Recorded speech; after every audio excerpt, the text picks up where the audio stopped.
crisis facing elephants. In 2009, we chose 17 sites, which you can see on the right-hand map, which is in all of the hotspots for elephants and rhinos in Kenya. We looked at all crimes, not just elephants and rhinos. These are some of the results. 70% of all the files in our courts could not be located. 70%.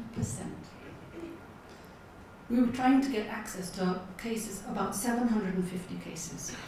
We ended up with 202.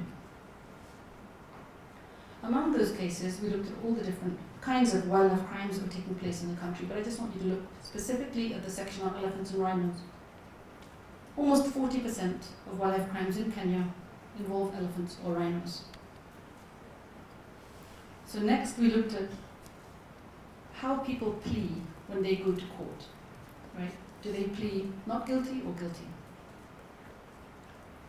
About, I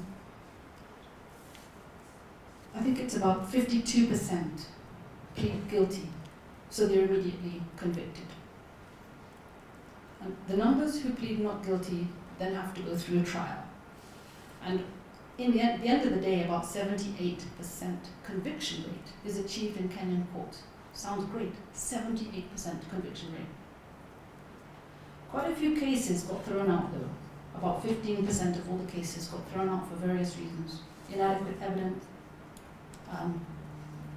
specimens went missing and that kind of thing. It's 78%. But the chance of going to jail is minuscule. Most people are simply fined. A few people go on probation. And that's just to really emphasize how it looks. Less than 4% of convicted wildlife criminals go to jail in Kenya. This is based on 3 years of data. For those who get fined, what we did was we looked at the value of the actual trophies versus the fines, and we found that more than 90% of the fines were less than the value of the trophies. What does it mean? You know, if you want to make money, this is the business to go into. Chance of going to jail is very, very small. So these are our general observations. First, the magistrates treat these offences as petty offences. They really don't take them seriously, and when we did approach magistrates and talk to them, they were saying, well, but look at these guys, they're all poor and they're starving and they've got wives and children, and how can you possibly send a guy to jail for killing just an elephant? What's the big deal? It's not murder. So although hundreds and hundreds of poachers are arrested every year, about 2,000 actually, very, very few ever go to court. The Kenya Wildlife Service, which is, as Will said, one of the strongest wildlife authorities in Africa, has only got 3 prosecutors. 3 prosecutors dealing with thousands of arrests per year. Only 2 prosecutors ever work at one time. Only one of them has a law degree. So here are some of our conclusions. Incredibly bad case file management. This means that wildlife crimes taking place in courts in the rural parts of the country are really a law unto themselves. All kinds of interesting things happen in those courts. The magistrates themselves will not use the full force of the law. The law allowed for 10 years of jail, up to 10 years of jail, and a maximum fine of 40,000 shillings, which is only about, about $350. Cash bails were being permitted every single time. There was not a single case of cash bail not being permitted, and the bails were generally very, very low, much, much lower than the value of the crime. Repeat offenders. So normally what the magistrates would say is, he's a first offender, so I can't send him to jail unless we catch him again. Well, what happens is people get taken to other courts, so that for any one magistrate, they appear to be a first offender. What does this say? To me, it just says one word: corruption. The entire system is ineffective and corrupt. We use this information to show that Kenya really is a safe haven for poachers and traffickers of ivory. And this is really demonstrated by the ETIS map. I'm sure you've all seen the ETIS reports on the internet. Kenya has become the #1 country through which ivory is being transited. Mombasa port alone is the port through which most ivory leaves Africa. Coming from a country where we were considered at one time to be the #1 elephant conservation country in Africa, it's really very alarming. When we started showing this to Kenyans, people got such a fright, such a shock. It's worse than embarrassing, it's so shameful. And it's not a nice place to be, to feel ashamed about your own country's failure on something that is so patently important and obviously important, because we all know that tourism is so important. It's considered to be one of the major pillars for development of the country. Our entire economy and our future aspirations rest on tourism, and we're investing billions of shillings to develop our tourism economy. But we're letting the animals get wiped out. It's totally illogical. These are the implications. We'll lose 3 of the big 5 by 2030, which is the date that we keep pegging our development on. We lose 12% of our GDP. We lose 300,000 jobs. Confidence is collapsing. Confidence in our courts, confidence in our country as a country that should speak and have a voice on conservation issues. We've become something of a laughing stock when we go to CITES conferences, because who are we to speak about these issues when we're not doing what needs to be done at home? And corruption. Corruption is in every country of the world. It's not unique to Kenya. But this organized wildlife crime is not just evidence of corruption. It's actually the cause of corruption. This is one of the main reasons why our government needs to start taking these things seriously. Now, everything that we're doing as hands off our elephants, we're using elephants really as a flagship species. Everything that we're doing affects rhinos, lions, pangolins, and all other species that are also being traded internationally. We made several recommendations, and I'll just go through them quickly. We took this report straight away to the Director of Public Prosecutions. We showed him what was going on. He was actually quite shocked. Thank God he's very much on side. What we're asking the Director of Public Prosecutions, Keriako Tobiko, to do is to take over the charging decisions on all elephant and rhino cases. What that means is, while the Kenya Wildlife Service has 3 prosecutors, they will actually come under the DPP. That allows them to charge under other laws as well. The Wildlife Act is great, but it doesn't allow you to forfeit equipment, vehicles, ships, boats, aircraft. It doesn't allow you to go after organized crimes. It doesn't allow you to go after corruption crimes, because the Wildlife Authority is only allowed to prosecute under the Wildlife Act. The Director of Public Prosecutions has now agreed to take over prosecutions of all elephant and rhino cases. We've asked the Chief Justice to look into this problem of these little courts all over the country that are allowing poachers and traffickers off. And he's agreed to gazette special magistrates to operate in certain courts to actually deal with these particularly important crimes. We're actually asking for these crimes to be recognized as serious crimes and international crimes. Even if you kill one elephant for its ivory, that is not just a local threat. This ivory is destined for international markets. It makes it an international crime.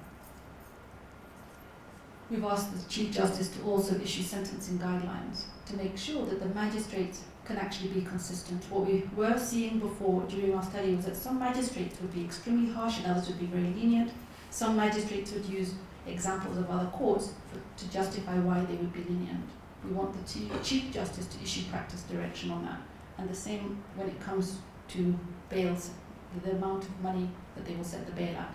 And to also deny bail in certain cases, in particular, people who are a flight risk, non-nationals, and especially those people being arrested at our airport. We're asking the non-government organizations like Wildlife Direct, the Animal Network for African Network for Animal Welfare, and various other NGOs to actually be allowed to participate in a more concrete way and to assist the government. One of the biggest threats that we've seen to wildlife in Kenya has been a closing down of engagement of the Wildlife Authority and NGOs. And by not permitting NGOs to participate, you're actually denying Kenyans an opportunity to be part of the solution and to actually drive the message across the whole country. In fact, the previous director used to always complain. He would say, how come nobody comes to support me when I'm in the government and trying to fight for the budget for the Wildlife Authority? I said, because you've completely distanced yourselves from everyone. You're preventing Kenyans from participating. They don't even know what's going on anymore. They don't see why they should be part of it. And that has to turn around through better NGO engagement. We're asking for better transparency and accountability, in particular with the stock take of our elephants, our rhinos, the dead elephants and dead rhinos, and the ivory and rhino horn stockpiles as well. We're also been assured by the Chief Justice and the Chief Registry Officer that the filing system is going to be rectified. Well, the Kenya Wildlife Service has also been given a huge amount of support from the government of Kenya. They've now formed an elite unit which comprises several police departments and the Wildlife Authority in the field, especially in the key hotspot areas. But in addition, and what often goes unrecognized, is the role of community scouts. Now, these community scouts are local people from various conservation areas. These particular men are down in Amboseli. Most of our parks are surrounded by communities. So unlike South Africa, in Kenya, many of the pastoral communities do not actually eat wildlife, and they don't kill wildlife for sport. It's just not part of the culture. And this is something that we've really taken advantage of and played into. Down in Amboseli, there are 260 rangers who come from the local communities and funded by international organizations, trained by the Kenya Wildlife Service. By having that kind of a buffer around the protected area of Amboseli, where we have the only stable and growing elephant population in the entire country, it means that we can actually save those animals. We have some of the largest bulls in Africa are in that population. What's interesting about it is these guys are earning about half of what the Wildlife Authority rangers are earning. Literally. Oops, what happened? Oops.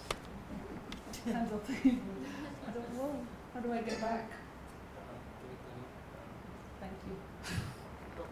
Anyway, what we see in Amboseli is these rangers who are only earning half of what the Kenya Wildlife Service rangers are earning are actually extremely motivated. They don't have guns. They have very basic uniforms. They sit on observation hills and they monitor what's happening across the border. That's Tanzania behind these two chaps. And they're extremely motivated. They catch armed poachers.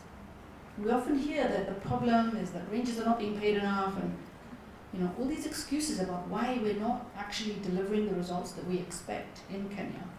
And I don't believe them. I think that money is just another excuse, just like the law was an excuse for the longest time. Now we're hearing that the problem is the police want to arrest certain bigwigs.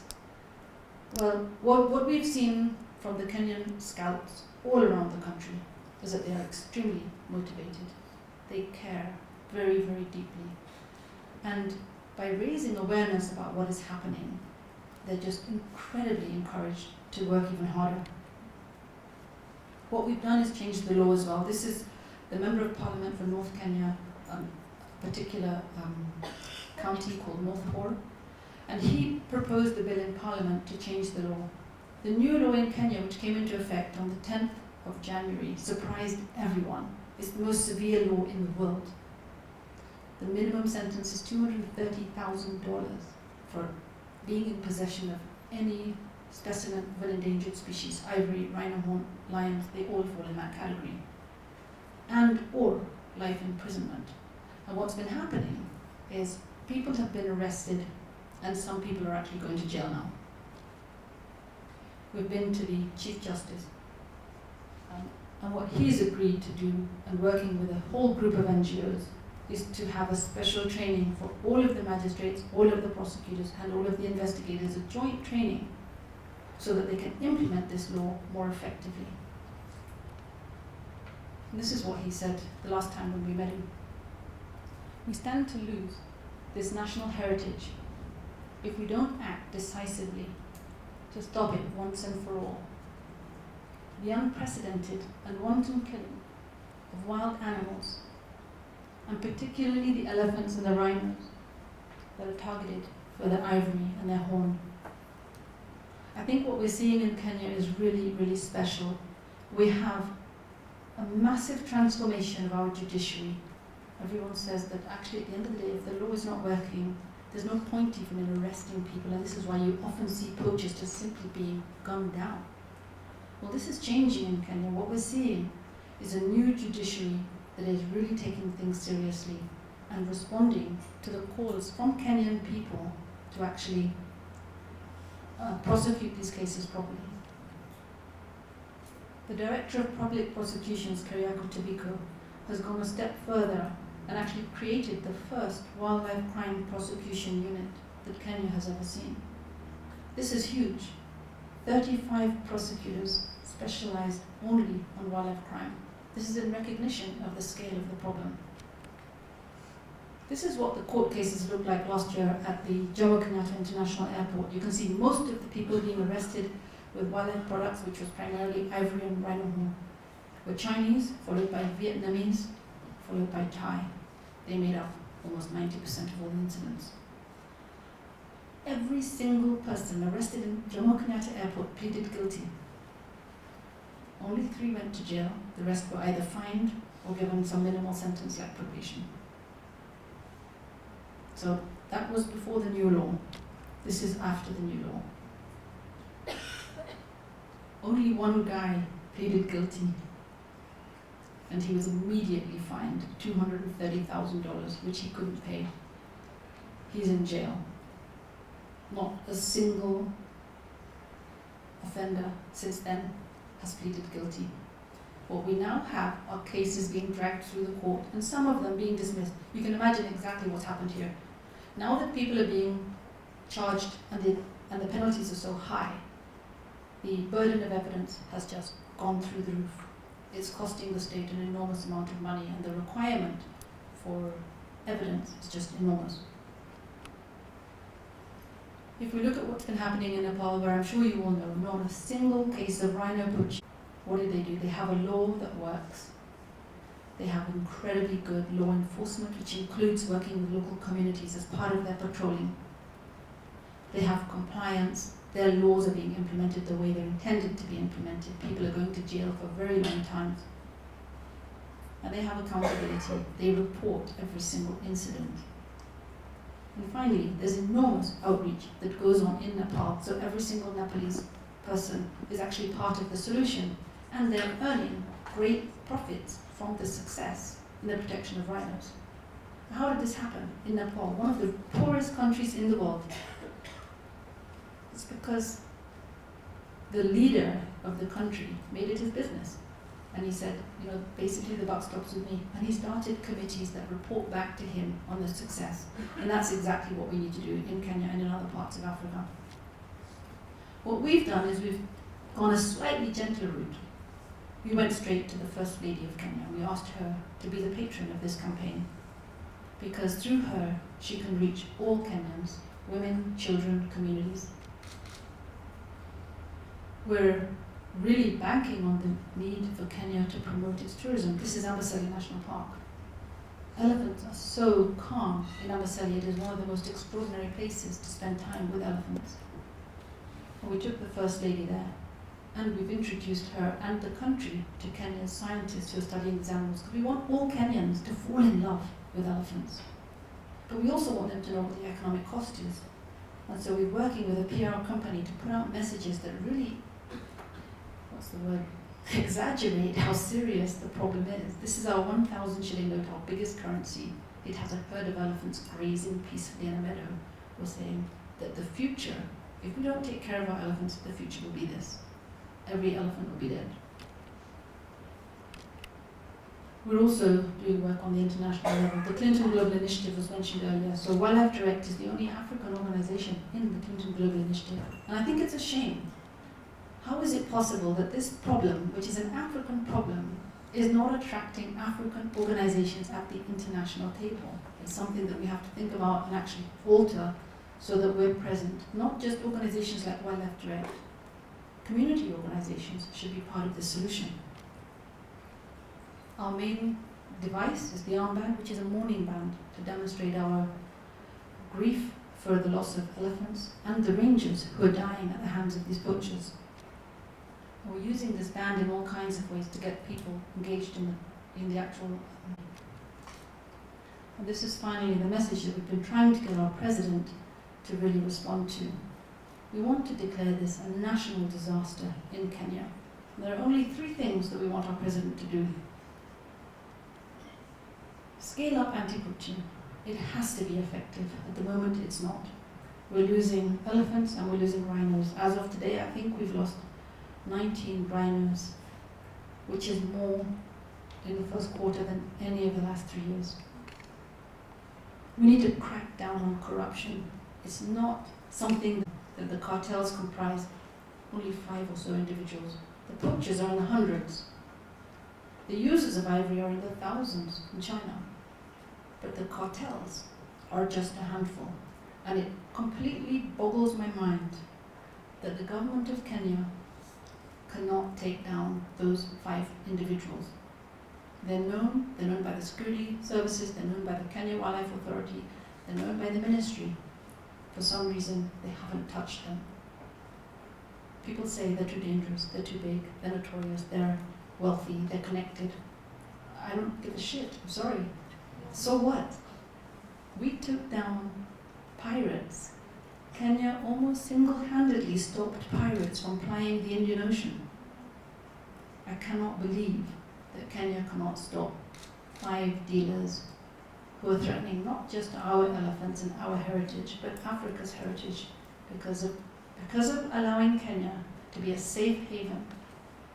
We actually are playing a role in destroying the entire continent's heritage. Thank you.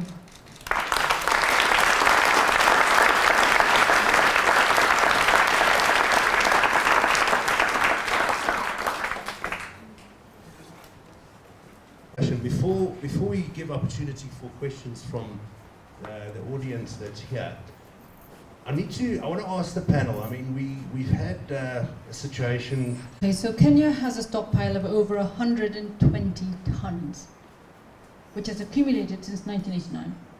We're asking the government to destroy it. Why? Because it's all contraband. It's all ivory that has come from the illegal killing of elephants. Nobody questions that you should destroy a stockpile of cocaine that could be worth 10 times, all right? It doesn't make sense to me that we would want to hold on to this product, beautiful or not beautiful. It doesn't that have died illegally, murdered, really, in cold blood. Will and Mary and Susie, if I can ask you, in terms of the NGOs worldwide, what's the merit of approaching from the NGO's point of view to do that kind of deal? And we were told in no uncertain terms that they did not want to accept that because it was not sustainable utilization. So this is not just about the ivory itself. This is about sticking to a principle that you've adhered to for the last 20 or 30 years, frankly, regardless of whether it works or not. If you're not going to sell it as a commercial product, then they don't want to know.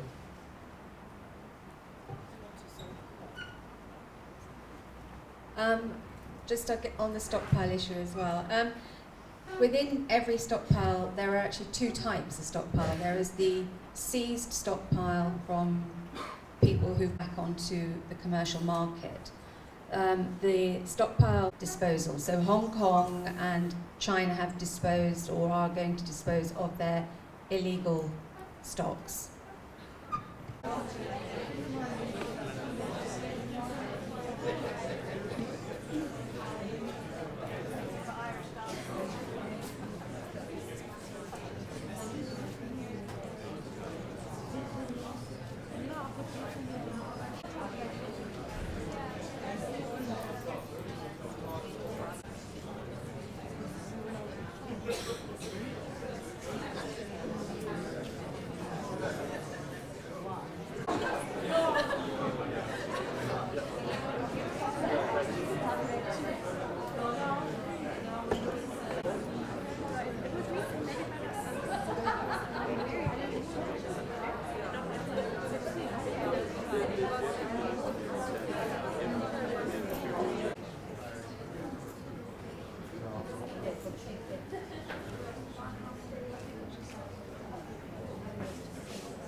There we go.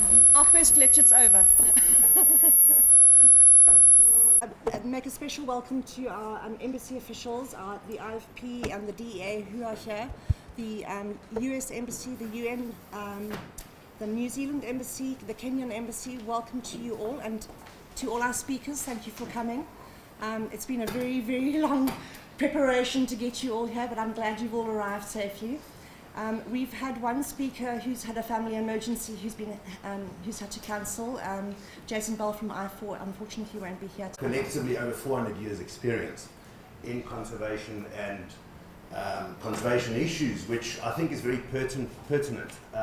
Today's world with social horn trade legalized, which has got a lot of effects on many range of countries that have far less rhino than South Africa's got. Over the time, can I just maybe put this wire?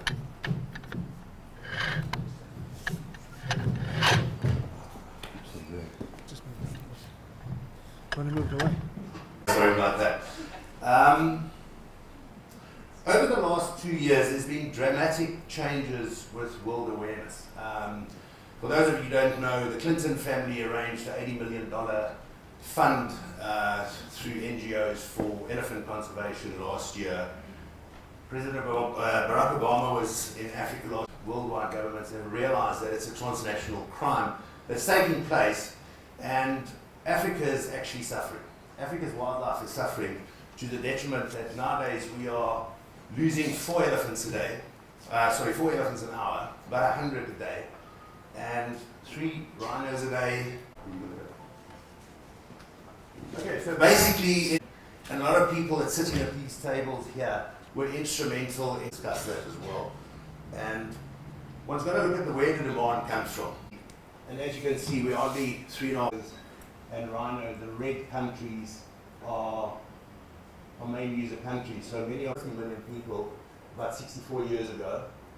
And it's projected to peak at 1.6 billion next century. It's already just accounts for 28% of global luxury sales. That's roughly 84 billion. And it's already overtaken Japan as the second largest after America of luxury goods. So your aggregate annual spending on luxury goods, which you'll see in the next graph, is about 1.4 trillion, which includes travel, art, luxury cars and so forth. But of these high net worth individuals, 27% have already immigrated, and in a survey of luxury goods status, if you go to a restaurant with a group of business people, they'll take you afterwards to a karaoke bar. They'll drink the most expensive drinks. Each person around the table with you will come by with you and force you to drink drinks. So you best have Chinese light beer, not whiskey, otherwise you won't walk out of the restaurant. But that's their culture. And at the end, there's a boxing match who's paying for the bill at the best restaurant. Status is the key in Asian markets at the moment. And that is why the rhino horn and why the ivory is used so much nowadays. Because of the wealth that has been generated. We've got to look at these figures. 600 million in the Asian nations, middle class growing to nearly also 600 million. Your high net worth individuals got huge money. High net worth individuals in China is about 8,000 at the moment, growing to over 14,000 in the next 6 years. they've got the money to spend. And there was in the papers yesterday, House of Fraser was bought by a Chinese company yesterday. 89% of House of Fraser was bought out. So what I'm looking at is your major consuming countries, China, Hong Kong, Taiwan, Vietnam, Thailand, total of just under 1.5 billion, expected in 11 years to grow to 1.7. If one assessed that 1% of that population used 1 gram of rhino horn a year, you would need 14.89 tons. If 2% of that population used 2 grams a year, you'd need 60 tons. And if 5%, God forbid, wanted to use it at 5 grams a year, it's just under 400 tons. At current population rates in 10 years' time, growing to 425 tons.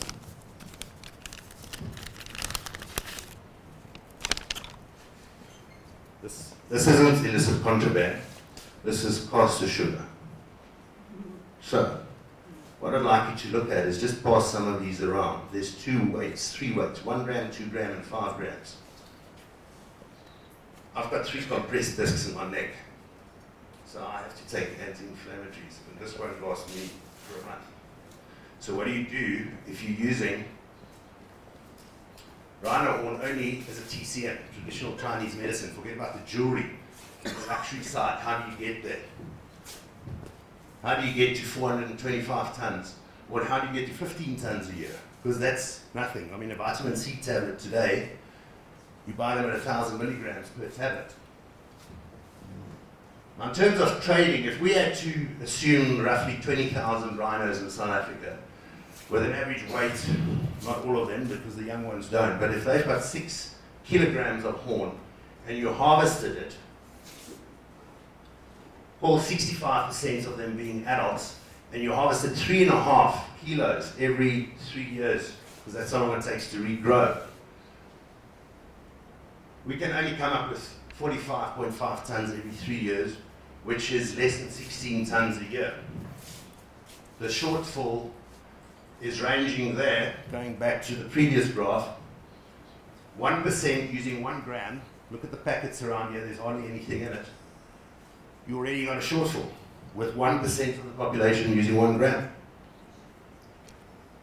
2% of the population using 2 gram, you're short 44 tons. And if 5% use 5 grams, you short 350 tons. We can't harvest that in my lifetime. So, for our purposes here, and the esteemed speakers on my right here is going to cover many other topics.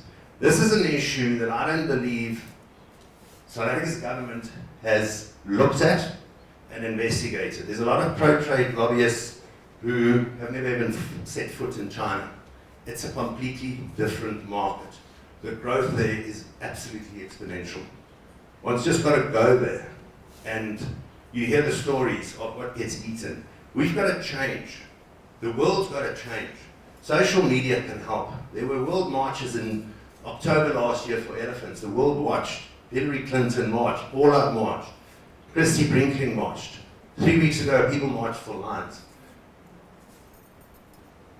It simply cannot carry on with the few elephants in Africa, the few rhinos in Africa. If you take the American hunting market at 4.5% of the population, 14.5 million registered hunters are active hunters around the world. If 4.5% of China's population become hunters, we can have 70 million hunters coming on board. If 4.5% of Asia become hunters, it's another 210 million. I don't know where they're going to find the animals to hunt from that point of view. So there's got to be a real look at these demographic problems that the world is facing with wealth that is being generated over and over in those Asian markets. It's a machine. Who's been to China? What was your impression? Did you see what I saw? Yes, I did. So this is issues that the government needs to look at before they apply to the Conference of the Parties in 2 years' time. And have a look. Will there be sufficient stock if they wanted to harvest that. And what about the range of countries, where some countries have 200 rhinos in Africa, some countries have 1,000, some have 50? How would trade affect that? We've seen in ivory what happened. In 1999 and 2008, 2 stockpiles, once off, of ivory was sold. The ivory in 2008 it was sold for $15 million. $15 million, 106 tons at $154 a kilo. Now it's $2,000 a kilo. But look at the effect, because the legal ivory got mixed with the illegal ivory, and it was very, very difficult to control. For $15 million, in my opinion, that is why we're losing roughly 100 elephants a day, and we have since 2008, and it's getting worse. Big problem is the corruption. So, in conclusion, governments worldwide need to catch a wake up. Laws have to change. Bail hearings have to change. When you get caught, and it's a clear-cut case, you shouldn't be allowed bail. There should be a whole different legal system in terms of penalties. To end, 400 years ago, Leonardo da Vinci was probably one of the brightest people that lived on this planet in our history. And he made a statement. The time will come when man will look upon the murder of an animal the same way he looks upon the murder of a man. Thanks.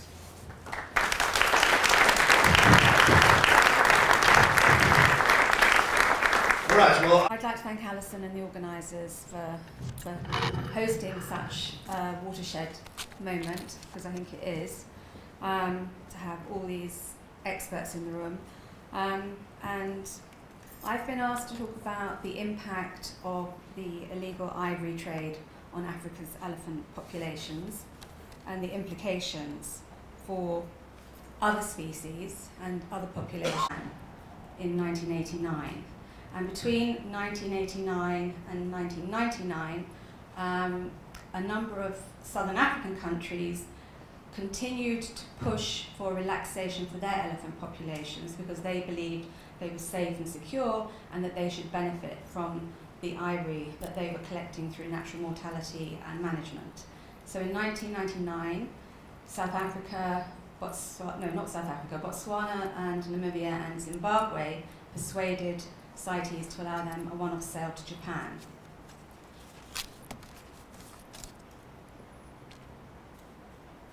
In 2000, so between 1999 and 2007, a number of other countries also came forward, repeatedly asking for relaxation of the ban so that they could sell their ivory. They were all rejected. But in 2007, the Conference of the Parties agreed that they would develop a decision-making mechanism for ivory trade.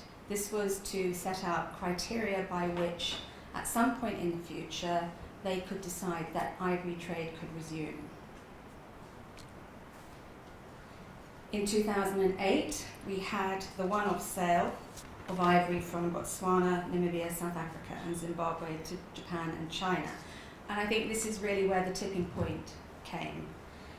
It had taken China 5 years to secure approval as trading partner, and despite a wealth of evidence to the contrary, they assured the international community that they had in place a control and regulation system that would ensure no illegal ivory entered the market.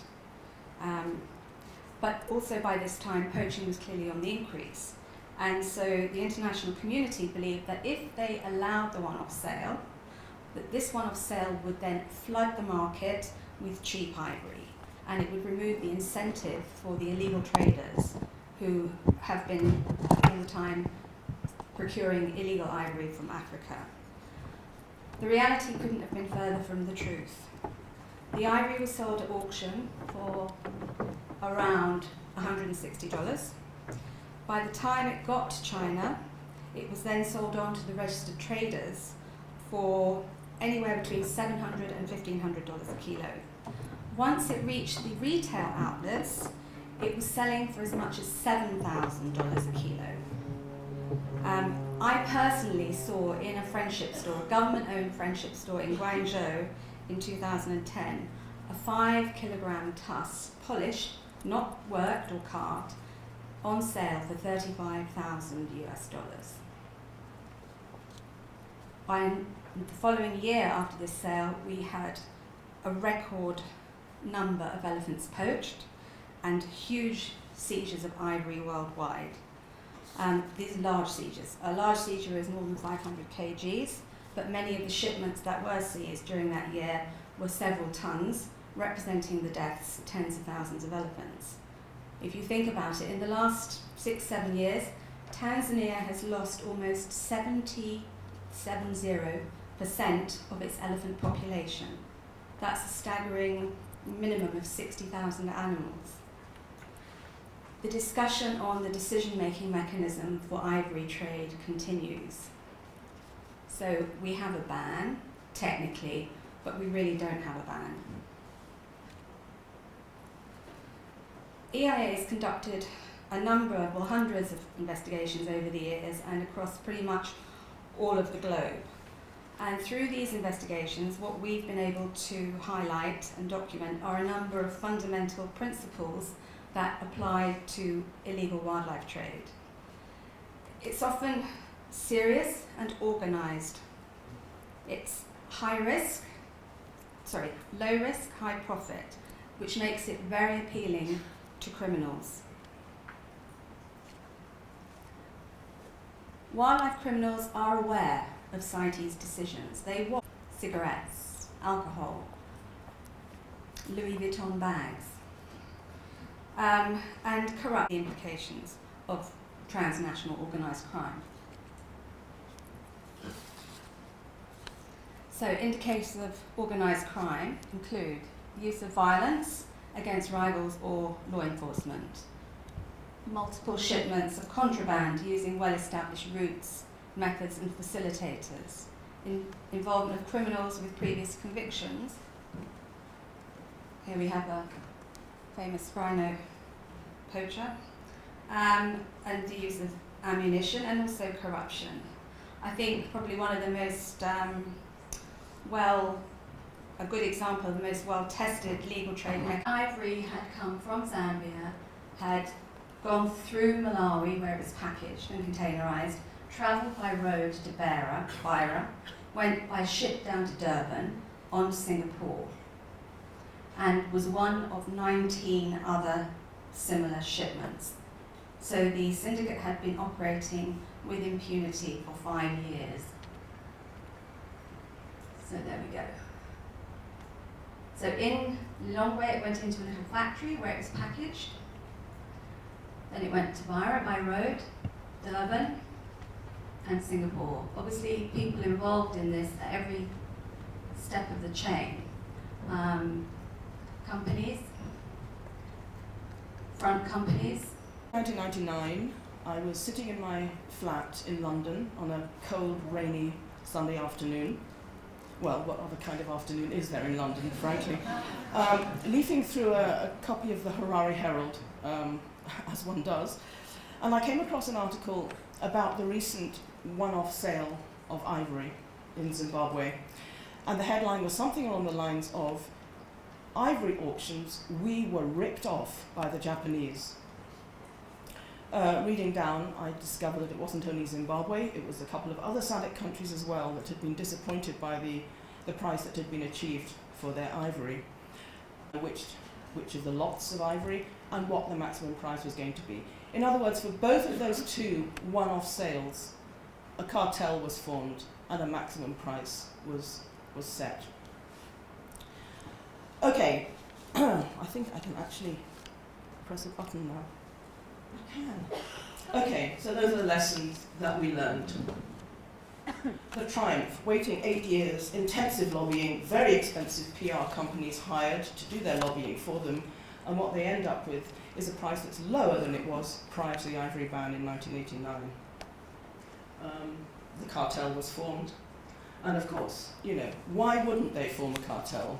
Anyone who's got the remotest business sense would know that they would form a cartel. Okay, so with all that in mind, I'm now going to rhinos, finally. I'm looking at what I consider to be some very flawed assumptions coming out of the pro-trade lobby in this country. Okay, so the plan is this. South Africa sells cheap rhino horn to East Asian rhino horn traders.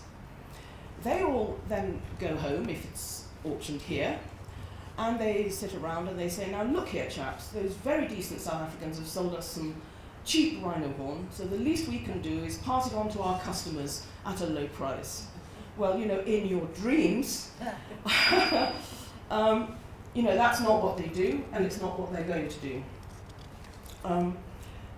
What will happen, of course, is that it doesn't really matter how you sell the rhino horn. Some people have suggested a central selling organisation similar to De Beers.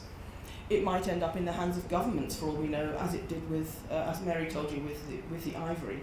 But no matter which way it's sold, the people who end up with that rhino horn are going to be the people who are currently driving the poaching in this country. You know, they're not going to have a situation where, I don't know, hairdressers and school teachers are going to say, you know what, I need a career change. I think I'm going to become a rhino horn trader. First of all, they don't have the money. You've got to have money, a lot of money, to start buying rhino horn at auction. And the other thing you need, of course, is a good understanding and knowledge of the rhino horn trade. Now let's see, you know, who's really rich and knows the rhino horn trade in China and Vietnam really well? I can't imagine, can you?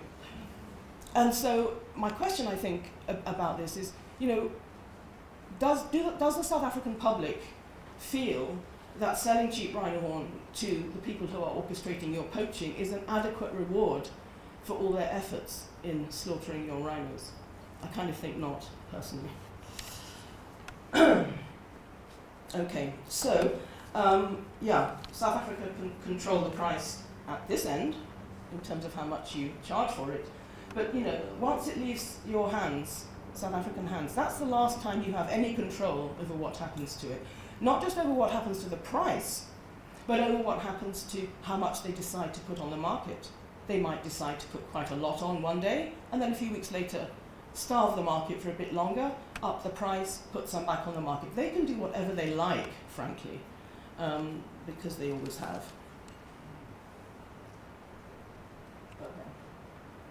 Okay. Right. I actually should have made this assumption number 1 rather than 2, because this is the one that exerts the most amount of pounds of pressure per square centimetre on my lower jaw when I read it. Yeah.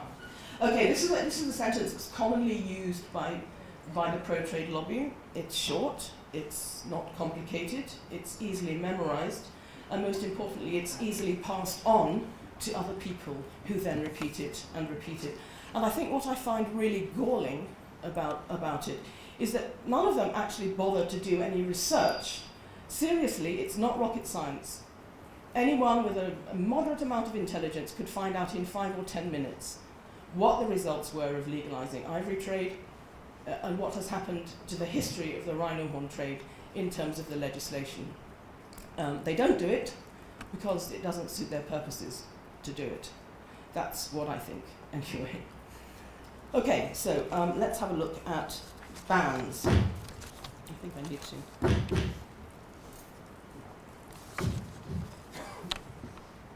Okay, what do we mean by a ban? Well, obviously, it's not just a series of words written on a piece of paper. They have to be implemented.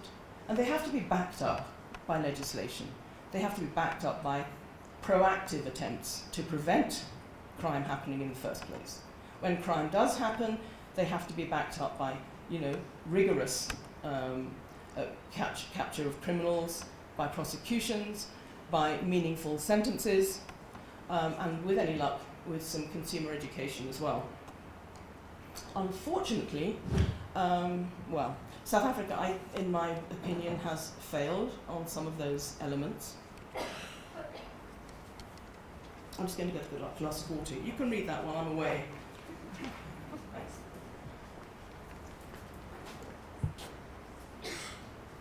Okay. With regard to the domestic trade, I mean, some of you will have read the DEA report that came out very recently, a couple of weeks ago, I think it was, where they actually admitted that some of the ivory, the rhino horn that was sold legally within South Africa ended up getting exported to East Asia. And presumably that's because they could get a higher price there, and also because there isn't a huge market here. So it makes perfect sense. Here's a loophole, let's exploit it. It's what happens. Okay, this is rather contentious, I know, but a couple of years ago, some Mozambican poachers were sentenced to 25 years in jail. You probably remember. You probably also remember that Lem Tong Tai got 40 years originally, later reduced to 30, but still a big chunk of time. But there's a certain group of people who seem to get bail quite a lot, who seem to be able to turn state's witness, where trials collapse because of witness intimidation, and who end up, getting their passports returned to them so they can go off to Zambia, or whatever. It must be, Antoinette obviously is going to speak about the whole prosecuting system later, but it seems to me that it must be incredibly galling for everybody, from anti-poaching units to the police, to the prosecutors, to the lawyers, when people just walk free. Frankly, my heart bleeds for them, because it's difficult work and it's dangerous work, and yet it seems to happen time and time again. So I would describe that as another way in which bans and enforcement have not really worked. They seem to apply to some people, but not to others. At a recent meeting in Nairobi, Interpol meeting, the Czech Republic, who some of you will recall, has become a conduit for pseudo-hunters, driven by the Vietnamese. But what happens is this happens a lot in Eastern Europe and the ex-Soviet bloc countries, because obviously that's where a lot of the Vietnamese went during the time of communism. So there's quite a lot of countries in the Eastern Bloc with large Vietnamese populations. This particular one was the Czech Republic. It's been known by CITES and by the general public for quite some time that Vietnamese people were recruiting Czech citizens who weren't hunters at all to come to South Africa and shoot rhinos and take the horns back, where they were then exported, obviously, to Vietnam. Another way around the whole hunting issue. And it seems to me that every time the international community, and particularly South Africa, is alerted to a scam going on somewhere, the traders and the criminals will just simply move it somewhere else. So at this meeting in Nairobi, the Czech Republic did an entire PowerPoint on the difficulties that they had had getting any kind of cooperation from South Africa on this whole pseudo-hunting scam. Not only had they been begging for information for 2 years and getting completely blanked by the DEA, but also they had warned the DEA of known criminals, non-hunters who were posing as hunters, coming to South Africa. And they said, please do not issue hunting permits to these people. Well, you can imagine, can you? I don't know. Can you imagine what happened? The hunting permits were issued anyway. And the excuse was, well, it was done by Limpopo province, we couldn't do anything about it. And that was the end of that. We don't have time to go into the provinces, do we? No, we don't. I've only got 20 minutes. But so what I'm saying is, when you give the impression that bans don't work, you really have to examine what you mean by a ban, because some bans are so full of loopholes that they're more loophole than ban. Okay, right, I want to look now at that slide. What happens when things actually work out right? A group of us back in the very early 90s started working on Taiwan. Taiwan at that time was the biggest importer of rhino horn from from all over Africa for TCM purposes. As you all know, the Yemen was also importing for other reasons, dagger handles, but for TCM purposes, Taiwan was number 1. It was also number 2 in terms of exports of electronics back in the day. After Japan, it was Taiwan, because Taiwan was in the second wave, if you like, of Asian economies growing. So we decided to tackle Taiwan. We did an investigative report, produced some films, went to Taipei, did a press conference there, all the stuff that NGOs do. and began to notice that politicians were listening to us. And a certain number of raids were taking place and other enforcement activities were happening. At the same time, we also petitioned the US government to impose sanctions on Taiwan under the Pelley Amendment to the Fishermen's Protective Act. And to the US's credit, they did so, which, as you can probably imagine, had quite a galvanizing effect as well. And so between those two actions, it made a very deep impression on Taiwan. The market went down enormously, and actually, all these years later, still has not revived to anything like the extent that it was at before, and certainly nowhere near China or Vietnam.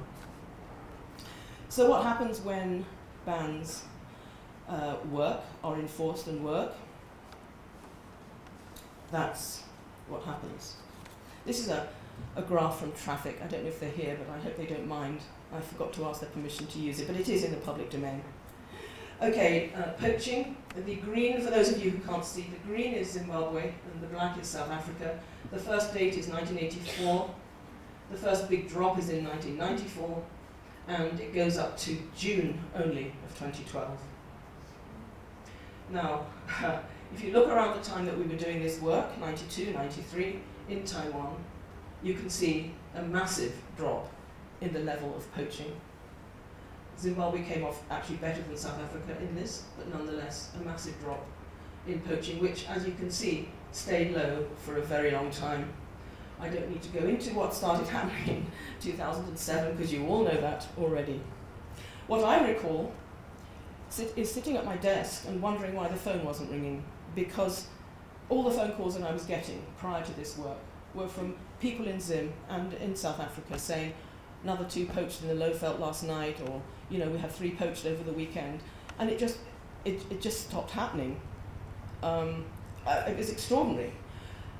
I know it's not fashionable to say that in South Africa, and I know that a lot of people will try to persuade you otherwise, but it really did have a magnificent effect. And I defy anyone who was working in or around the Kruger to come up with, to come up and tell me that there was no effect, because there was. Right, okay. Have I got, yes I have.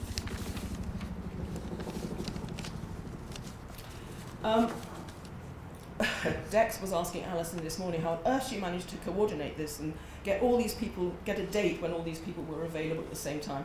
It was great, and that's as far as the coordination goes, because I realized when Dex was talking this morning that he has actually covered this issue already. I'm actually coming at it from a slightly different angle. I have a nasty feeling Will might be going to talk about this as well. Yes, he is. Okay. Okay, so this is my flawed assumption number 3. There is enough rhino horn to flood the market. Population growth, well, at least, here I agree with Dex. You can see the red line heading up for 1.4 billion. Economic booms in East Asia always result in increased poaching of wildlife. It happened with Japan and Wales, obviously. It happened with Taiwan. It happened with China, Vietnam. And I have a nasty feeling it might continue with Cambodia, possibly Laos, maybe Myanmar. So those are ones to watch. Anyway, okay. So Dex was looking at this in terms of tonnage. I'm looking at it in terms of horns. The chairman of the Vietnamese TCM Association told me last year that back when it was legal, of course, not now, back when it was legal, he and his members, and he's got about 400 members across Vietnam, used to prescribe 0.2 grams of rhino horn to patients with not very serious illnesses, flu, rheumatism, that kind of thing. And he used to tell them to take the 0.2 grams once a day, every day for a month. I make that 6 grams. I hope I'm right. One person, one illness, 6 grams. They're only allowed to be ill once a year, by the way, under these figures. Okay. So if you look at the middle class of mainland China, and again Dex was looking slightly differently. He was looking at the affluent section, if you like. I'm looking at the entire middle class. Let's say between 400 and 600 million people altogether. of those, let's assume that only 10% of them would A, have enough money to buy rhino horn, and B, actually go to a TCM practitioner and ask for it. That's 40 billion people. Still 40 million people. We would need 60,000, assuming 6 grams per white rhino, thank you, as a pretty good average weight of horn, front and back, obviously. We would need 60,000 rhinos to supply the market. You can, if you want to, you can reduce that. You can say, okay, let's say only 5% of them. You've still got 20 million people, and you've still got 30,000 horns required. That leaves out a lot. I've excluded from that people with cancer, obviously, and I would imagine the dosage is higher for that. I've left out potential users in all the other places where there are large Chinese communities, Hong Kong, Singapore, etc. I've also left out all the other uses for rhino horn. And there are some researchers who say that actually the TCM market has been overtaken already by the sort of status uses that Dex mentioned. Whether it's jewelry, whether it's powder to put in drinks. The other day I heard about people snorting a rhino powder like cocaine, and all those gift giving and so on. That's all excluded from my 60,000 horns. I've also excluded, obviously, stockpiling the horn and future economic growth areas. As I say, this tends to happen in waves when countries become wealthy. People suddenly realise that they've got all this disposable income. What can I do with it? In the UK, it's probably buying a BMW or whatever. In East Asia, it's buying BMWs too, but it's also greater use of wildlife products. And so I guess my fear, and the fear of many conservationists, is what happens when the economies of Cambodia, Laos and so on perk up as well. So, my conclusions. A legal trade will be impossible to control. And of course, as Mary said, will provide a laundering mechanism. Retail prices can't be controlled. Can't be controlled by South Africa. The traders will be in control of that. And even with increased supply from farms, there still won't be enough to go around. So why legalise trade? That's my question. Thanks a lot.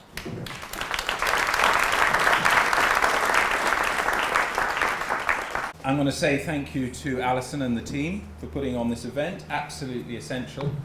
Secondly, how lovely it is to be in beautiful South Africa. Thirdly, to say that thanks to Lex, Mary and Susie, who've done a great job, I can now withdraw because they've said absolutely everything that I was going to say. But I've been told by Karen that I'm going to reinforce the message. And it's a bit like selling soap. As I mentioned to someone earlier, if someone, and I'm not joking.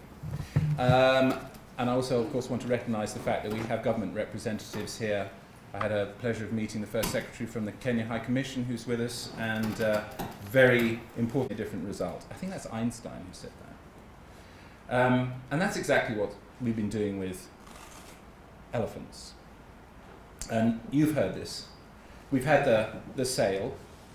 And what I want to do is just add a little bit of a difference to this by telling you what the UK minister said to me personally and in writing when I went to see her before China was approved, and I said, don't do it, please don't do it, it's going to be a disaster. And she said, the tonnage involved in this one-off sale of legal ivory is significant, and if it can go some way to satisfy the demand for ivory within the domestic markets of China and Japan over the next few years, the demand for illegal ivory will be reduced. We hope this will have a knock-on effect on levels of poaching elephants. And she got it completely and utterly wrong. And one thing about history is that you should learn from it. And I think we are in danger of repeating a huge mistake from the past with elephants, but this time with rhino. So, let's just turn to rhino now. So this is my take on it. The proponents of trade, the South African government, Private Rhino Owners Association, Professional Sport Hunters Association, others, they say that legalization will enable them to control the market and generate resources to fight poaching. I think that's kind of it in a nutshell. And I think they're extremely naive. They say they want to establish a CSO, someone mentioned it this morning, the Central Selling Organization, a cartel. There will be some potential legal challenges to the establishment of a cartel, because cartels are illegal under international law, as far as I understand it. But they say that the cartel will allow them to control the supply of rhino horn and to manipulate demand through price fixing. That's what a cartel does, fixes prices. What they'll do is, if there's too much demand, they'll increase the price. If there's too little demand, they'll reduce the price. So, what figure could they put on it? Pick a figure. You know, be my guest. 50,000 a kilo, 60,000 a kilo, what are my bids? 70,000 a kilo? And what will the poachers do? The poachers will say 40,000 a kilo, 30,000 a kilo. They really don't care, because the money is so big that the poaching community will risk someone else's life to make a killing. And if they raise the price, the poaching community will still undercut, and undercut, and undercut. So I think it is wrong thinking. It's wrong thinking. It was wrong thinking on elephants, and it's wrong thinking on rhino. Now, we've had some figures this morning about China's rampant economic growth, size of the Chinese population, etc. I've got one more figure for you, and that is, according to Forbes, the Chinese middle class, the ones that Susie was talking about, will number 1 billion by 2030. And then someone I was talking to earlier said that was the world population in 1960. So now let's look at this stockpile issue. I don't have the figures, and I'm not going to go through all of that, but it seems to me, from everything that I've heard this morning and all the stuff that I had written here and I've now crossed out, that there is no way that you can identify the demand and control the supply. You can only ever do that if you have an absolute knowledge of what the demand is, and there is no way that supply can be infiltrated by other sources. In other words, you have to control both sides of the equation. And I think we all know in this room that we can't control the demand, and we actually can't control the supply either. So it's a failed model. And there's going to be some fantastic presentations later from economists who really know this stuff and know about the risk involved in making assumptions about supply and demand. We were talked at for 90 minutes, and this was the opportunity to test public opinion. At the end of it, and I've written here, I felt battered and bruised. And at the end of it, the minister asked for any comments.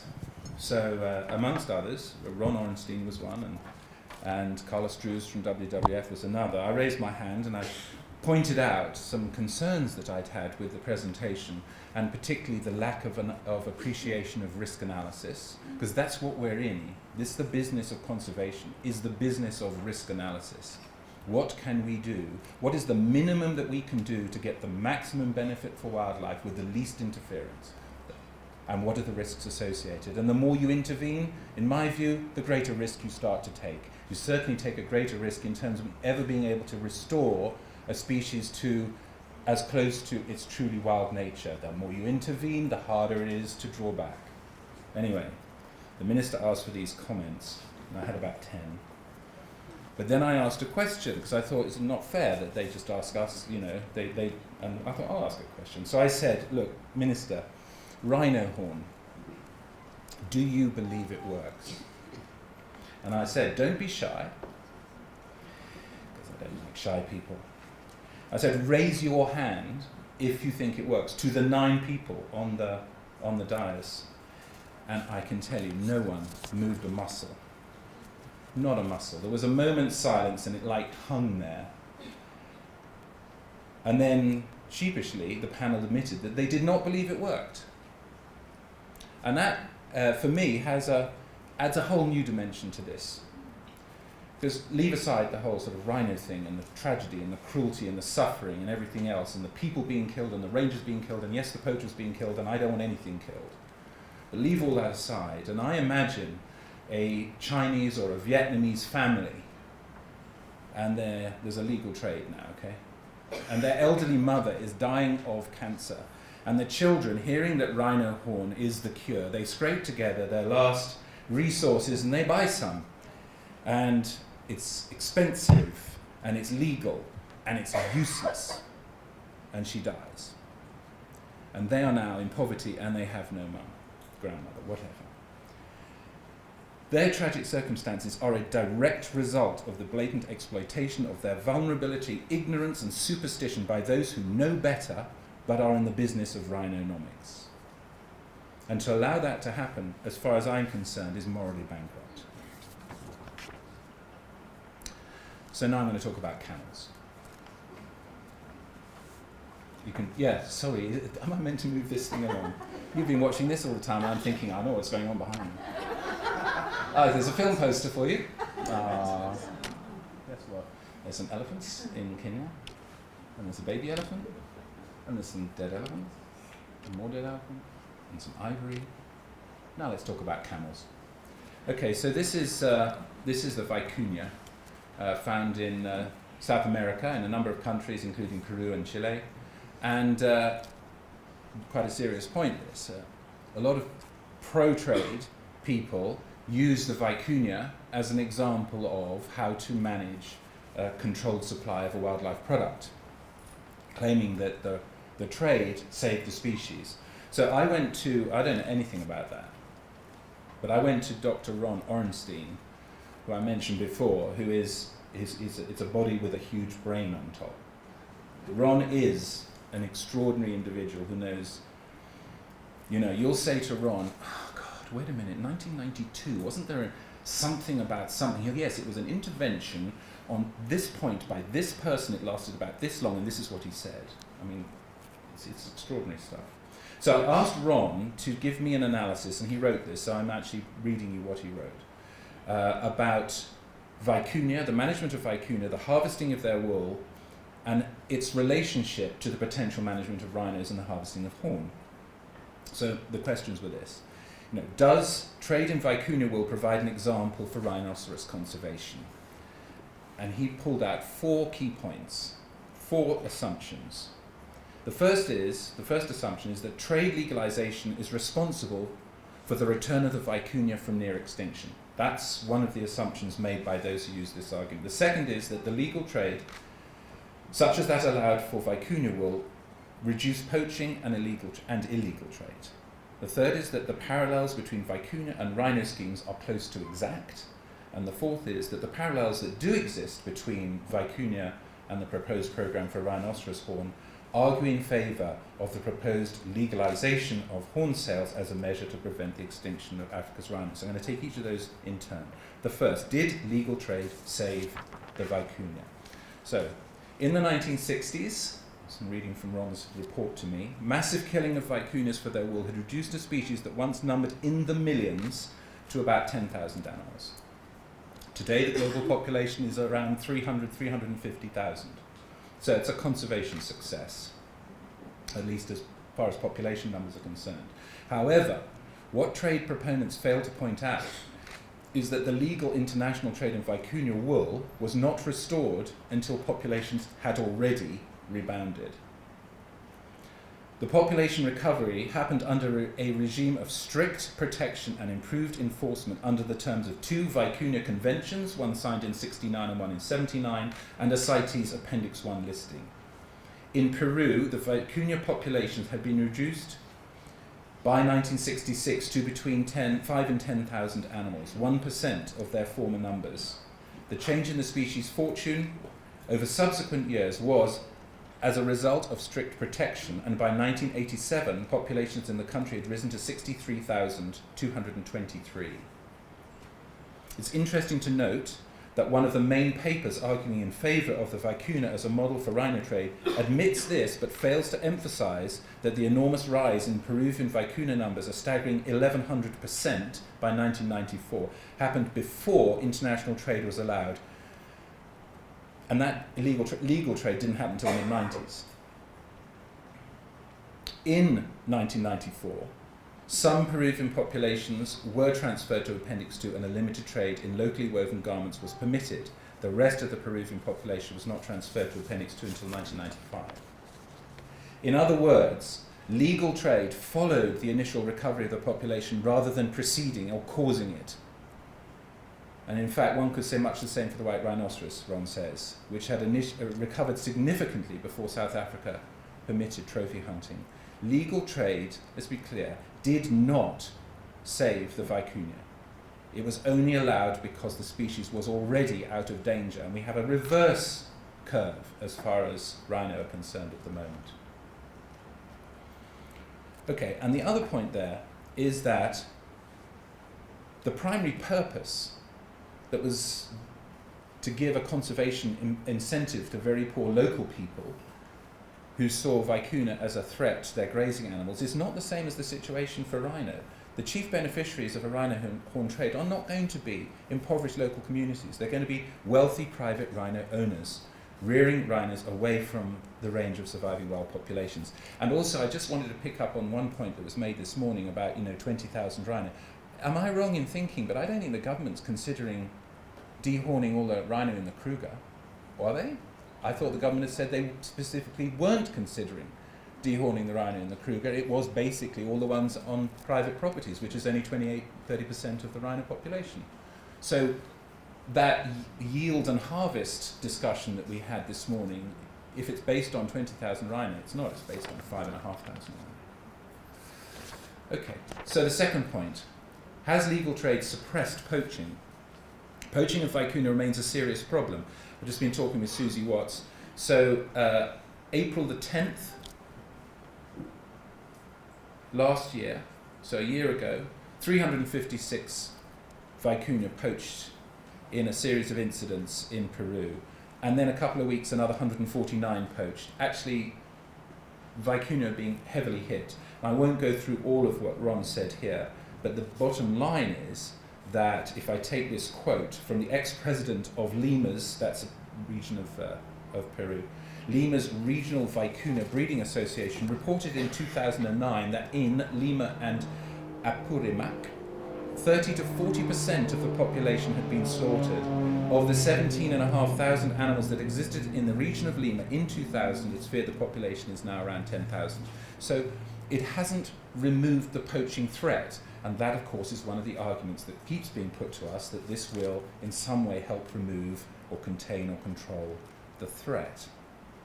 So Ron says, if reports such as these are correct, it would appear that not only is there no evidence that legal trade has reduced poaching, but in fact it has been powerless to stop an increase in poaching levels brought about by a failure of law enforcement. Maybe that's the thing others will talk about, Justin included. Okay, on the third point, are the vicuña and proposed rhino programs really alike? He says, although there are certain similarities between the existing program for vicuña and the proposed sale of rhino horn, there are also some fundamental differences. In particular, the vicuña program, at least as it was originally conceived, is a roundup and harvest of fully wild animals designed to benefit extremely poor people, whereas the proposed rhino horn program involves largely captive animals held on private land with the primary beneficiaries, despite some protestations to the contrary, and I'm going to come to that in a moment, being the owners of these animals, at least some of whom are apparently extremely wealthy. You probably know them better than I do. In fact, one of the criticisms that's been made of the way in which the vicuña program has progressed since its inception has been concerns about its increasing monopolization by textile corporations and a shift towards farmed animals. And what that's telling you is that this is no longer about poor people who need to resolve a conflict issue between vicuña and their own livestock and to find a benefit through a live shearing program. This is moving into the corporate world in a big way, and that is something that's much harder to control and much harder to ensure that benefits end up at local community level. I'm going to just move on a little bit. Would a vicuña type program save rhinos? That was my final sort of question to Ron. And he says it should be apparent from everything, this is Ron, it should be apparent from everything I've said that the vicuña program has not only not eliminated poaching, but it was never intended to do so. This was always seen as the task of law enforcement for poaching. Nor is there any evidence that it has driven down prices for vicuña wool. And just so you get another picture, this is live shearing, if you can see that. And there's a shawl and a coat. Now, Susie and I were discussing apparently a scarf anywhere between 4,000 and 8,000 US, a shawl probably a significant amount more, and we think that a coat like this probably 20,000 US. It's not quite in the same league as rhino horn, but you know, we are talking about a product with such significant value that poaching becomes a viable industry to exploit, an illegal viable industry to exploit. Okay, so Ron goes on. Instead, the marketing program was designed to allow poor people sharing the vicuña's habitat to benefit from a conservation success that had already been achieved, and thereby to create a climate for coexistence, shared management, and continued improvement of the species status. It's difficult to see how this provides an example for rhinos. Even if there might be a way for poor people in South Africa to benefit from the revenues of illegal trade, this will provide no incentive for poachers from Mozambique, for example, to stop poaching, as they wouldn't be benefiting at all. So the models are really, really different. Okay, so turn that one over. Okay, I've got a couple of final points just to consider for your consideration. The first is, as I said, I think only 28% of South Africa's rhinos are in private hands, and the majority in the Kruger would not be available for legal trade. So, a legal trade scheme. So the financial benefits from such a scheme would not, unless the South African government decided to levy a massive export tax on rhino horn, they wouldn't flow to the species in the wild. Now, you could put an export tax on all that farmed rhino horn, but all that would do is it would push up the price and make poaching even more of a viable proposition. As I said, it's 50,000 and you put a 20% sales tax on there, it's now 60,000. The poaching community is not paying the tax, and it's saying, I can do this, you want a kilo of rhino horn? I'll do it for 40,000. I'm a generous guy. And we also have to consider the end use of vicuña wool and ivory, by the way, as opposed to rhino horn. Now, you see, Lex, we should have coordinated, because I went down the pharmacy yesterday to get some rhino horn, and I came back with some, as you can imagine. You're going to have to pretend, but these are two pieces of ivory. This is a legal one, and this is an illegal one. But what do I do with this? I don't eat it. I'm just telling you now. Okay? I put it on my wrist. I put it on my mantelpiece. I put it round my neck. I use it as a carved item, as a status symbol. But it is a luxury, vanity display item. This is in-your-face ivory. However, here are two samples of rhino horn. One is legal and one is illegal. They're both going to go up my nose later. In other words, they'll be gone. And when I go through customs and I say, this is legal and this is legal, what's he going to do? What's that customs official going to do? Is he going to dip his finger in? Is it like sort of a CIS bust? And go, yeah, that's really good stuff. Actually, that is Canderel. And, or he's going to do this one. That's salt. That's horrid. And that's the illegal one. No, of course not.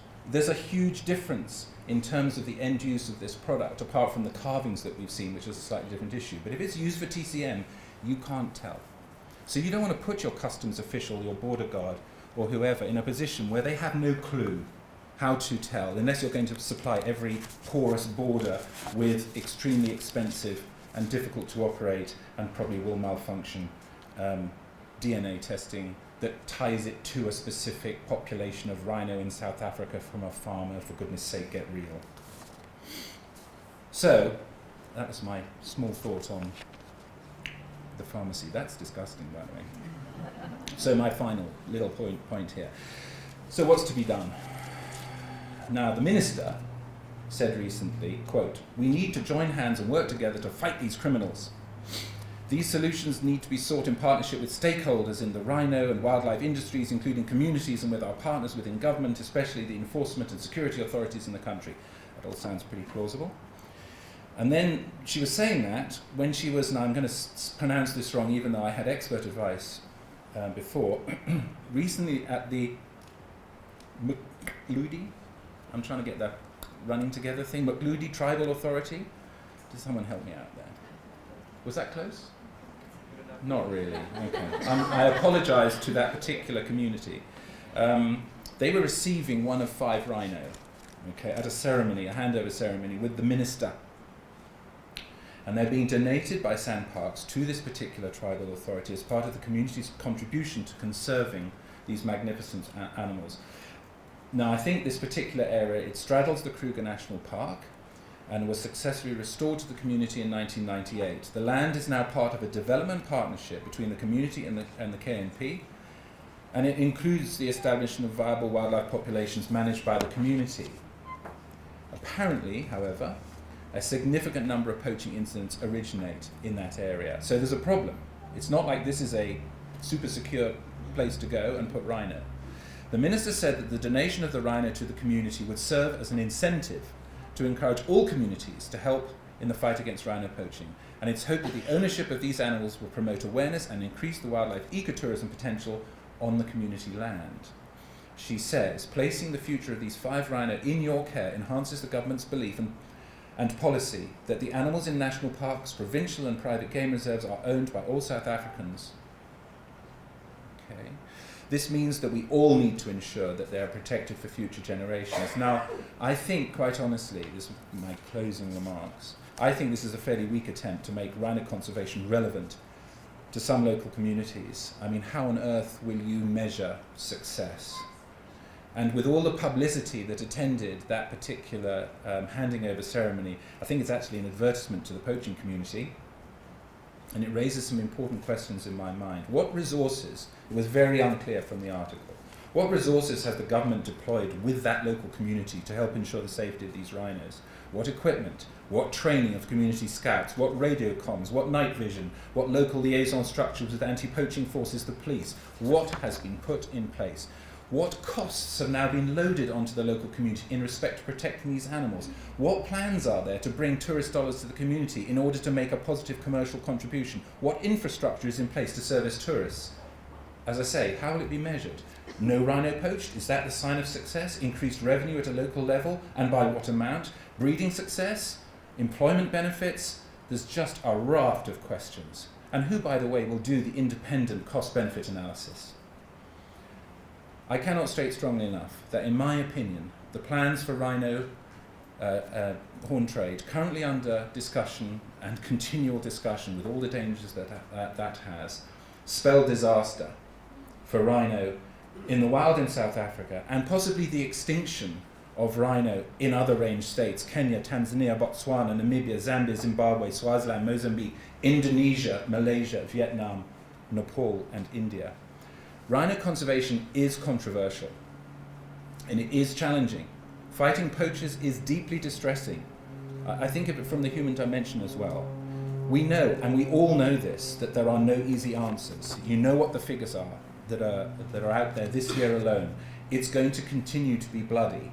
But I also know, and I truly believe, that legalizing trade will hasten the demise of the species that we all care deeply about. All the signs point to South Africa's current situation getting worse before it gets better. But you have to remember, this is South Africa. This is a country with an economy, an annual economy worth 380, 400 billion US a year. You compare that to Kenya. That's 20 times the size of the Kenyan economy. And if there's anywhere in Africa where the resources surely exist for tackling poaching, I mean, and just stick a conservation tax on every single foreign visitor like me who comes to your country and just say it's going to be dedicated to endangered species and it's 50 rand and, you know, you've just spent 2,000 US getting here, don't turn up your nose at $5 for our endangered species program. If anywhere can do it, it's going to be South Africa. There needs to be leadership on this issue, and not selfish leadership. It needs to be African leadership for Africa not selfish leadership for South Africa. So, if we care about rhinos, the only sane decision, remembering the insanity at the start, is to end speculation on the rhino horn trade unequivocally, universally, in perpetuity. And if we don't, the individual tragedies that are happening to rhino day after day will happen again and again and again. And if we don't, then the species that we care about will continue to accelerate towards oblivion in the wild. You know, remember those figures that we were told right at the start by Lex. There's 400,000 elephants, there's 30,000 lions, there's 25,000 rhinos, there's 3,500 tigers. Maybe it's time for a rethink. There are just too many of us, and there are just too few of them for us to continue to try and find economic reasons for saving species. We keep trying to cram a kind of economic paradigm into a conservation imperative. We'll only do it if it pays. I think maybe the time for that has gone. I actually think that we should establish a thing called World Heritage Species. It's something that my friend Ian Redman and I have talked about a lot. We should have World Heritage Species. In the UK, we care about the arts so much, not that much, we care about them so much that we put your tax dollar pound into experimental art, painting, theatre, ballet, the stuff that won't survive in the commercial environment. Otherwise, we just end up with musicals. We want to end up with a vibrant arts community, so we put £350 million a year into arts. Maybe the world needs to stop trying to make wildlife pay every time and say it's so important to us that we need to keep it and we need to pay for it, and it doesn't have to pay its way. This isn't Mugabe's world, where wildlife only stays if it pays. It's our world, and we should take it back. Thank you.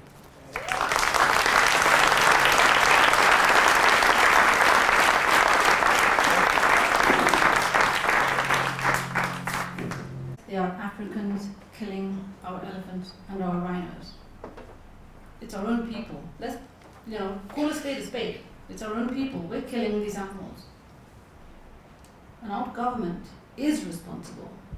As a Kenyan citizen, I owe it to my people and to the wildlife that I inherited in this country to do whatever I can. I pay taxes. Therefore, I can demand from my government to take the necessary actions.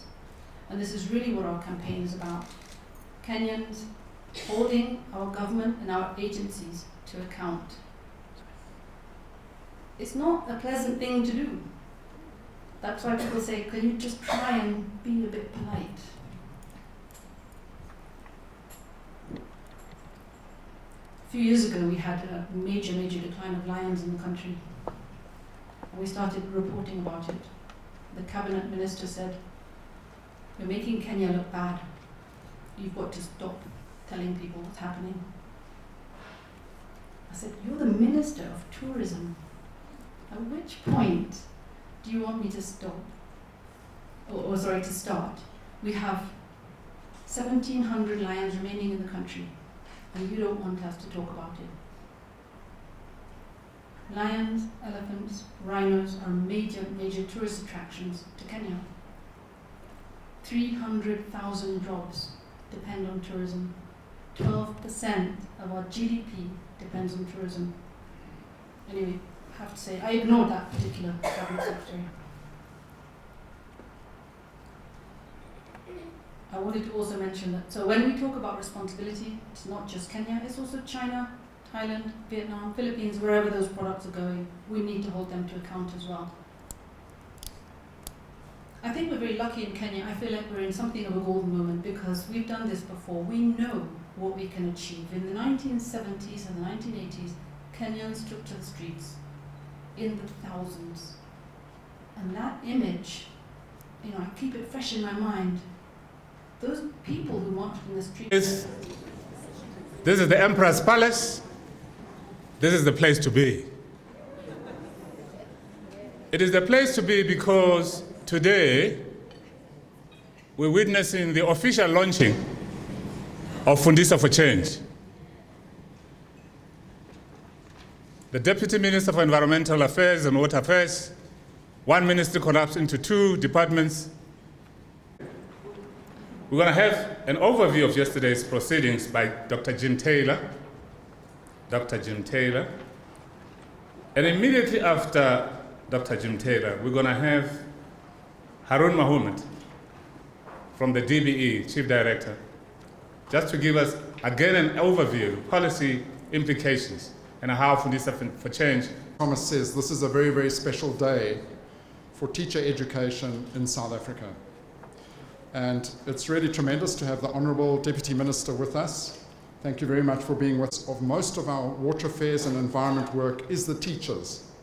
So yesterday was the key turning point in the history of this work to find work. We need to do it with enthusiasm and fun.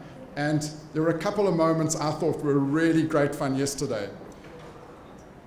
Vivian Malema says she's sorry she's not a doctor, but hey, she's possible. Siyabonga nonke, thank you so much.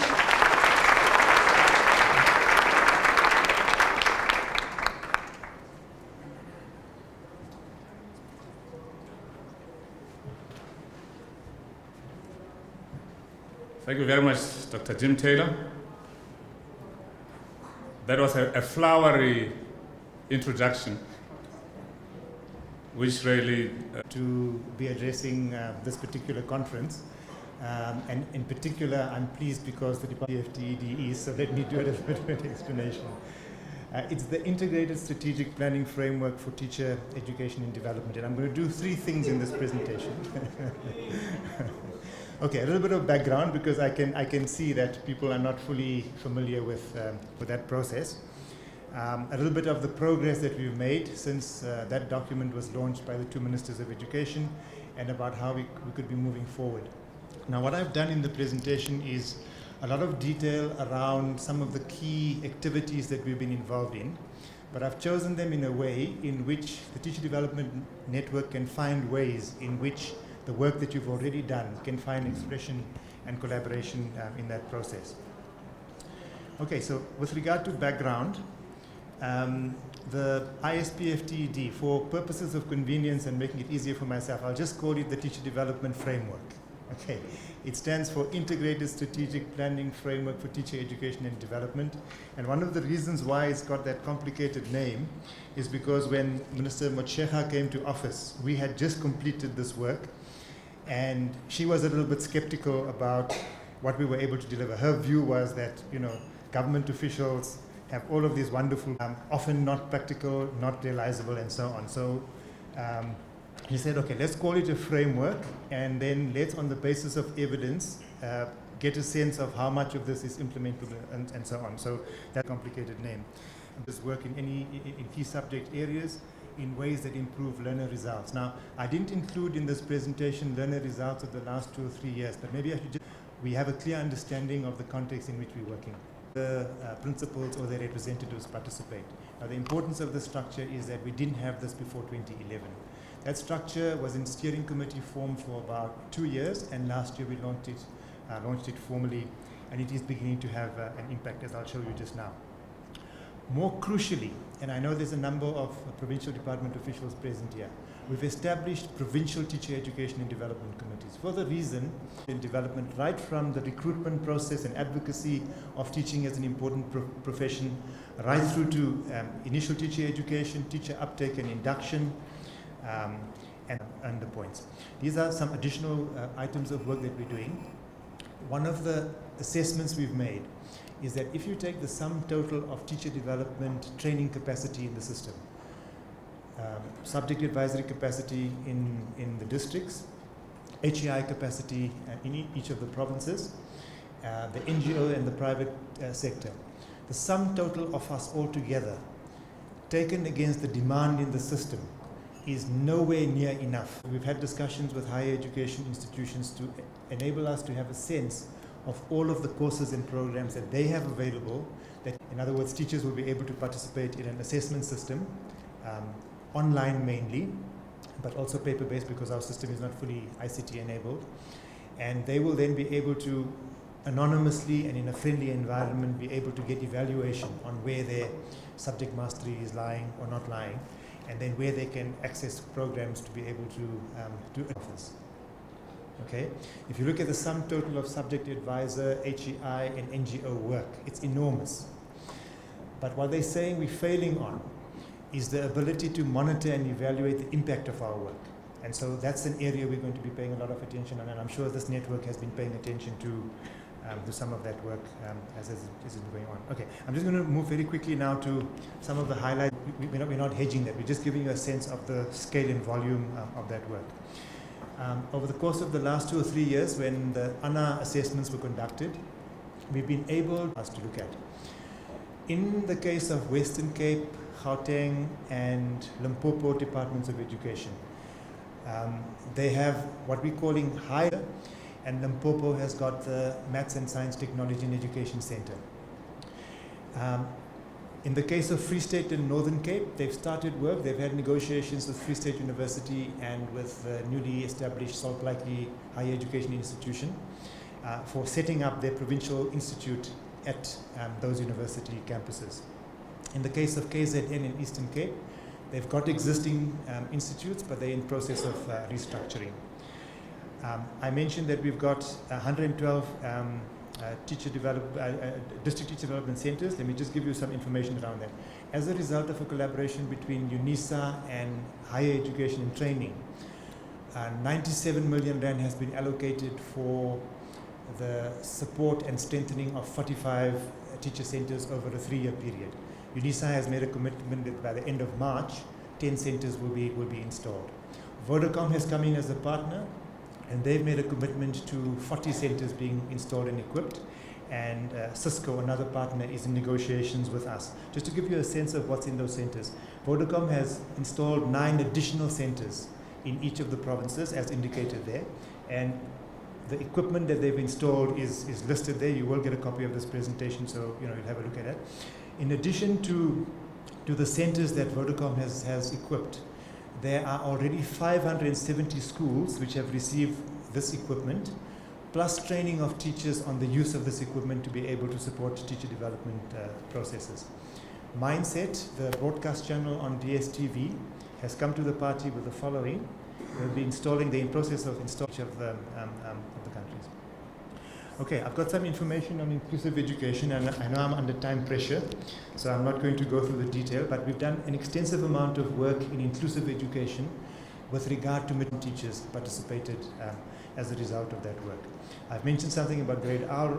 I quote, education is the most powerful weapon which you can use to change the world.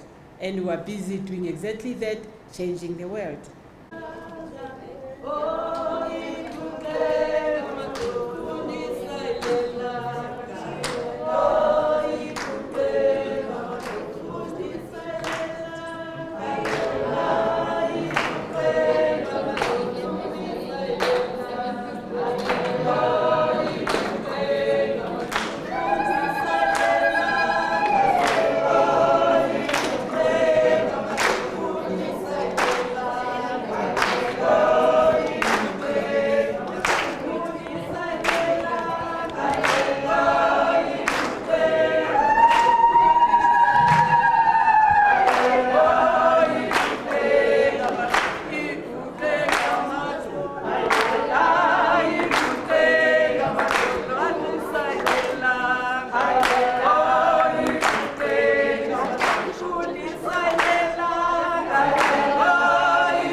And then we can move into just handing over for the 5 files to the 5 key organizations. Okay, if you can be talking to me, please. If we start off with that first paragraph, please, Deputy Minister, our future, our late Madiba Nelson Mandela said a quote, and you started off your speech with that today. Can you quote that again for us, please? Let me get it word for word. You want it word for word as a quote, or I should I say? As a quote. As a quote. Yeah, can. Okay, if you could give us that quote, that wonderful quote from Nelson Mandela about education.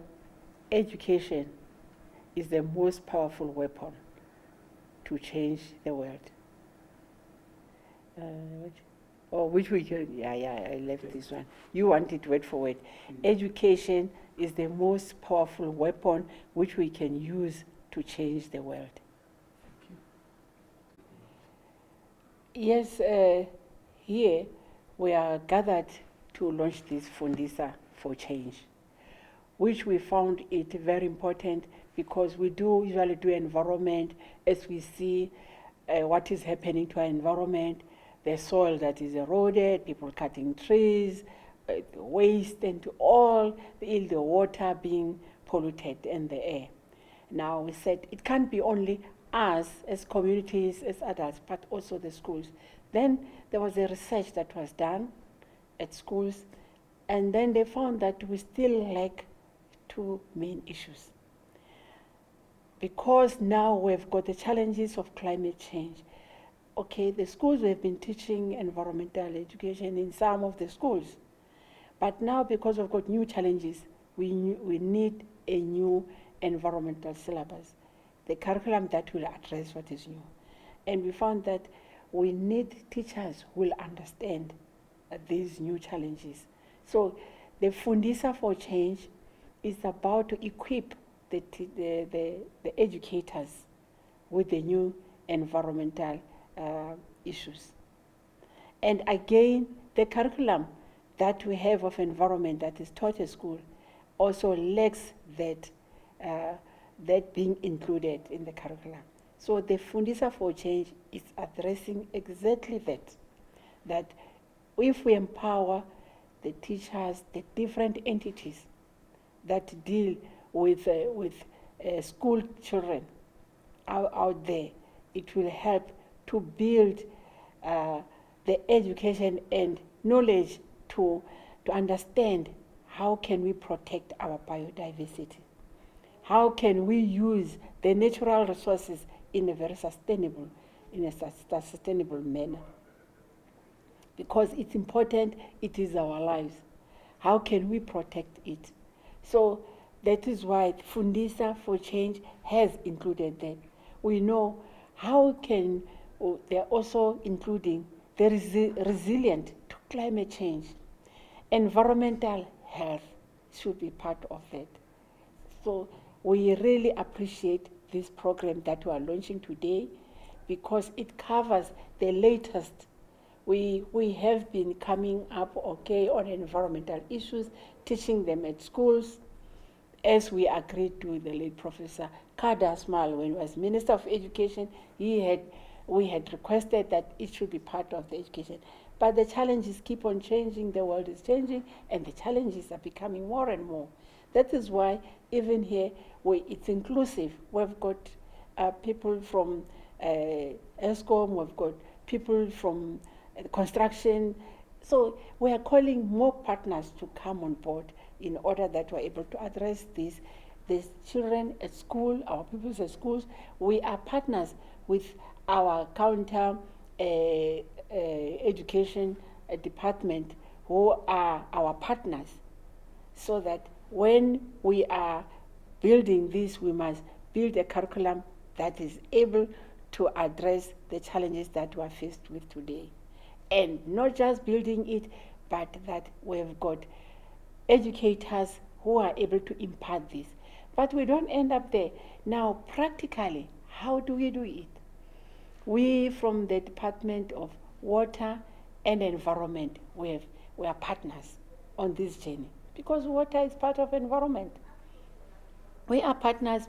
Now, we have a program that we say youth in water.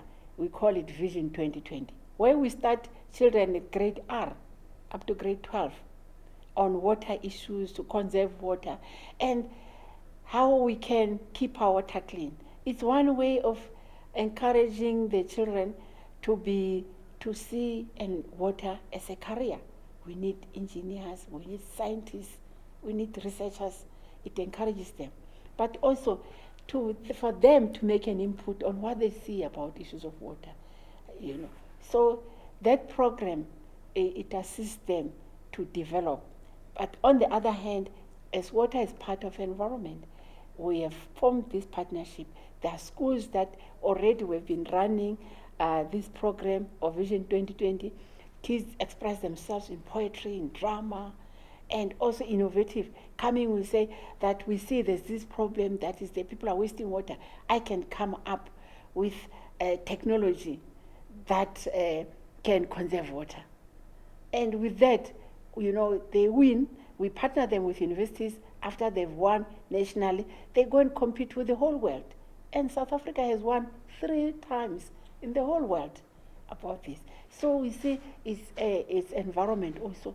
So we are partnering with environment that we have eco schools. So the schools that are doing Vision 2020 also participate as eco schools.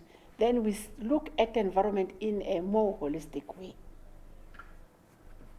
You mentioned during your speech, how are you going to address things like that?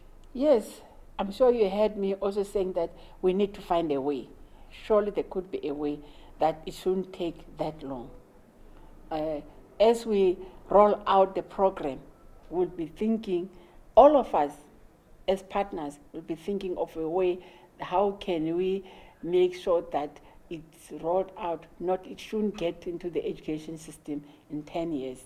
We've got capacity. Our South Africans are wonderful.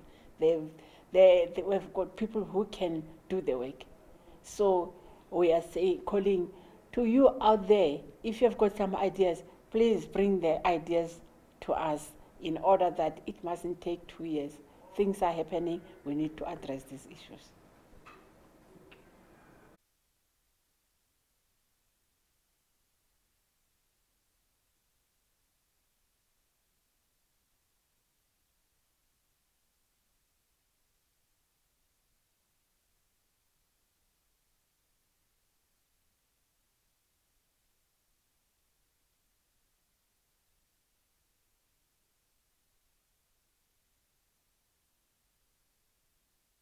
Basis upon which the South African government wants to put up a proposal.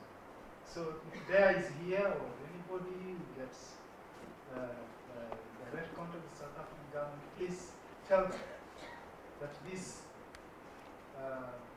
law application in trade for rhino horn is flawed. It can't hold. And then we gave other reasons why it will not work. And for instance, you're talking of if rhino horn was supposed to be used as medicine, then you ask yourself, if it's supposed to be for medicine, what is the dosage? How much gram should I take to cure whatever ailment? A whole horn? 2 grams? So then it doesn't hold. We can't regulate it. So there are all these arguments, and I think we have economists here who talk more about this. So allow me just to maybe skip, but you can read more on this article. Is published in Science.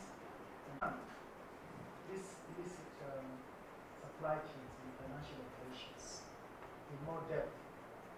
And we have the 2 ends of this chain, the supply and the key. And I also added and said, and also by the way, it's citizens treat animals of other nations.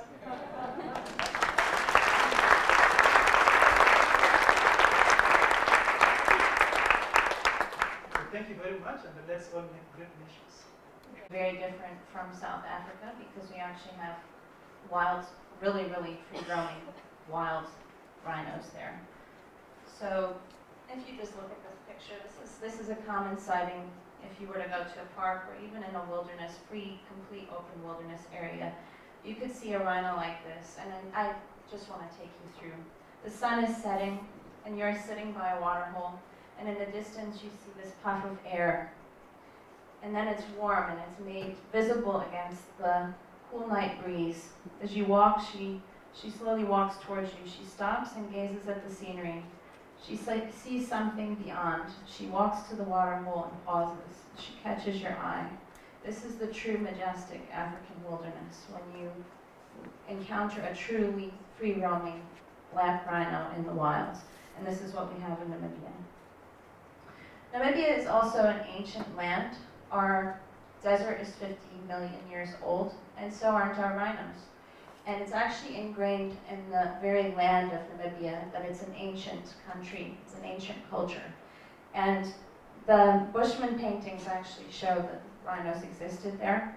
They're the elders of the animal kingdom. They're prehistoric, and their ancient wisdom actually goes throughout the land of Namibia. Namibia is about solitude, and that's exactly what rhinos represent, solitude, the beauty in solitude. And that's the wisdom they have to give us, to slow down. So as you can see, if you were to actually flip the continent on its side, it is actually a rhino's face. And as you can see, the horn has been removed. It's as if Africa was trying to tell us something in its very formation, that we need to think about the rhino being the wisdom. Lose hope, then there's no way we're going to be able to fight this. So just keep the hope up and actually stand together. All of Africa actually needs to stand together on this and not let anybody divide us, because the stronger we are, the stronger we're united, the more difficult it is for these syndicates to break in. If we get divided, it allows them to slip in so easily. So we need to really stay unified and just keep going in the same direction. Thanks, everybody.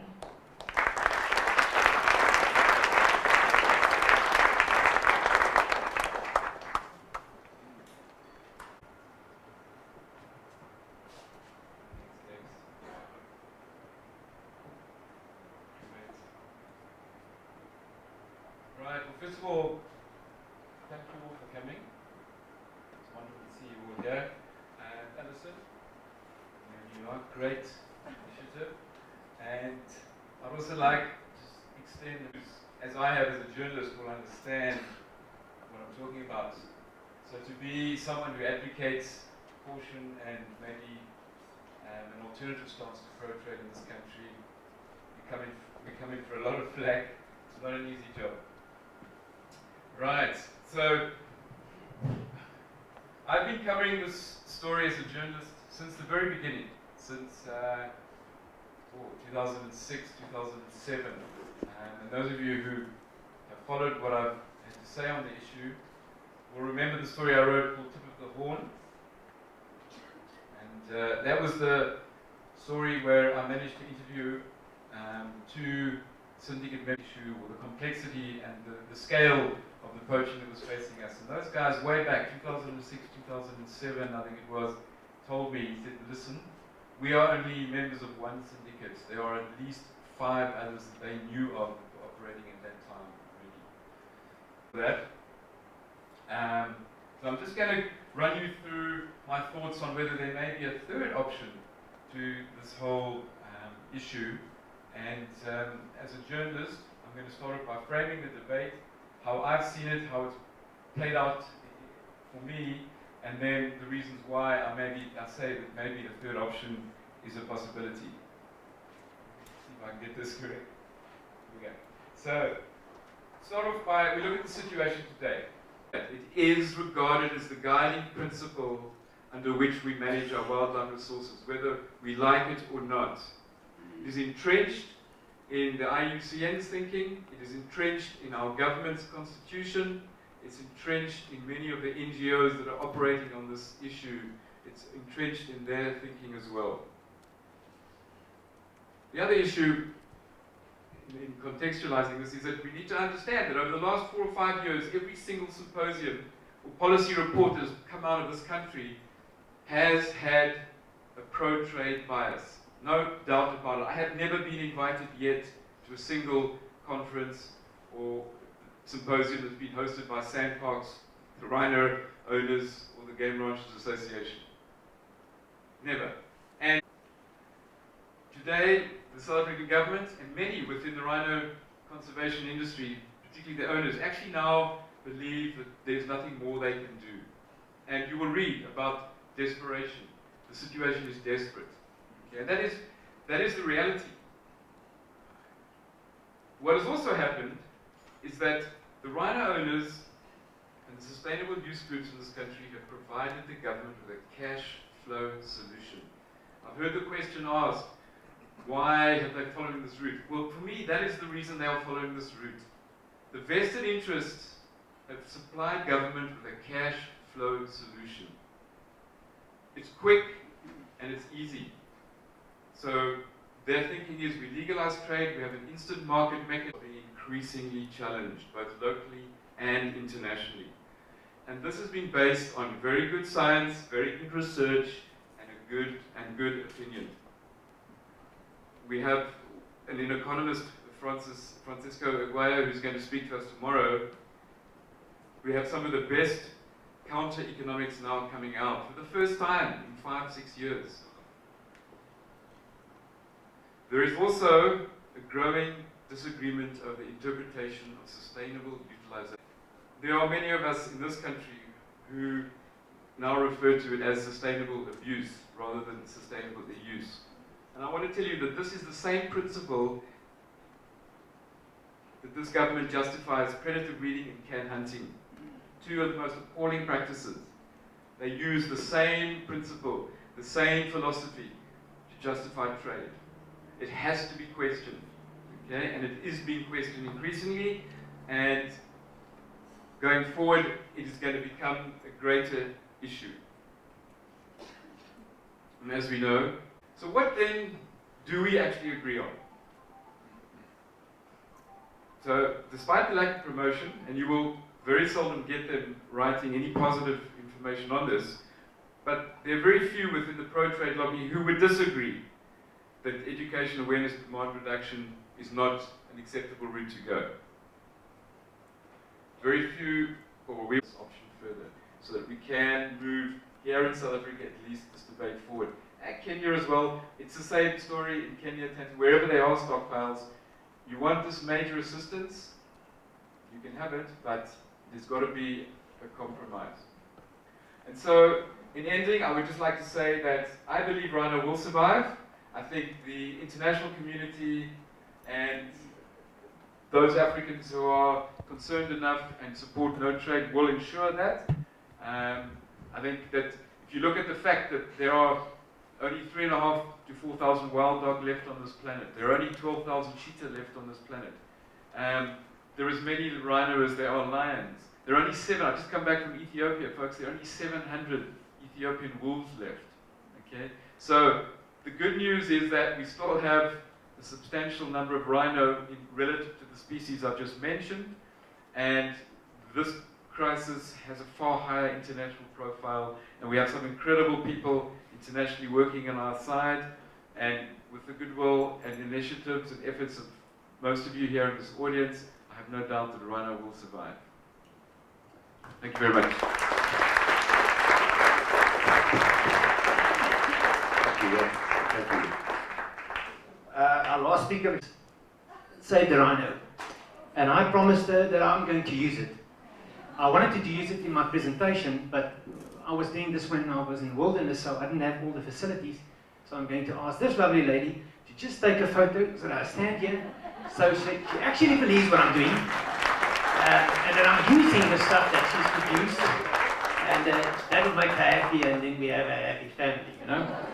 So that it has very little to do with poaching, but it has all to do with the tourist value of a rhino, which is something different. Okay, so I am going to start my presentation, and just so that you understand the tourist value, and I guess you are all tourists, you've all been to national parks, I guess, or you've all been to a private game reserve, and you've seen these animals.